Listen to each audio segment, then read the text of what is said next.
Don't you wish when a relationship ends, your ex actually fills out a form, like an honesty feedback form of how they saw the relationship, what were the challenges for them, what were the highlights, what were the lowlights, what it is that is about you that they would like you to actually work on in order to prepare you for your next relationship? That would be something nice to have, but most relationships end in a mess and end in so much hostility, and people are not talking to each other that you don't really get that opportunity to actually look back and see how did the other person really experience you in a relationship form. And sometimes if you do even get the explanation, it's like a it's not you, it's me type of speech where they are giving you their own faults and why they need to leave the relationship and why they are wrong for you. Meanwhile, the person's actually running from the red flags that they've seen in you, which would have actually benefited you if you had known about them and became aware of them and try to fix them in yourself before getting into your next relationship. Hence, you find yourself sometimes repeating the same cycles, repeating the same sort of challenges that you had in previous relationships because you're unaware that that's something you keep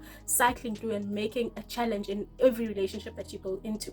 A powerful way to actually start doing this for yourself is doing a past relationship audit. So what you'll do is sit down quietly with a pen and paper, think to the most important, most influential relationships that you've had. Think about 3 to 5 of those relationships, and for each one, review those relationships. You're looking at it from a place of detachment and somebody who's standing outside, just looking and not attached to what went on. What was good about them? What was bad? How did they start? How did they end? How did you contribute to how the relationship ended?